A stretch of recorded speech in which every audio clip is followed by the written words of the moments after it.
Hi అండి. మేము ఎప్పుడు ఊరికెళ్ళినా నేను ఏ కర్రీ చేసినా గానీ మా అత్తయ్య గారు దాంతోపాటు రోటి పచ్చళ్ళు కూడా చేస్తూ ఉంటారు. కానీ ఈసారి మాత్రం మా అత్తయ్య గారు ఎలా చేయాలో చెప్తే నేనే చేశాను. ఈ రోజైతే మా చెట్టుకి కాసిన దొండకాయలతో మా అత్తయ్య గారు చేసే పద్ధతిలో దొండకాయ పచ్చడి చేశాను. ఎలా చేశానో మీరు చూసేయండి.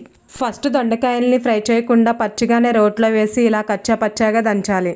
నేనైతే ఇక్కడ పచ్చి దొండకాయల్ని కొంచెం పండిన దొండకాయల్ని కూడా ఇలా దంచాను. ఇలా దంచిన దొండకాయల్ని ఒక ప్లేట్లోకి తీసుకుని పక్కన పెట్టి తర్వాత మన పులుపుకి తగ్గట్టుగా కొంచెం చింతపండు నానపెట్టుకుని రోట్లో వేసి ఇలా నూరాలి. ఇప్పుడు అందులో 4 వెల్లుల్లి రెబ్బలు, చిటికెడు పసుపు, 3 టీ స్పూన్ల కారం, చిటికెడు మెంతుపిండి, సరిపడా కల్లుప్పు వేసి ఇలా దంచాలి.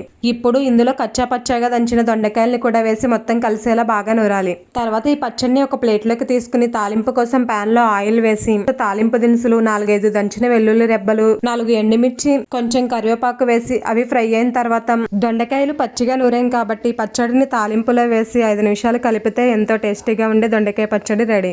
Thank you for watching.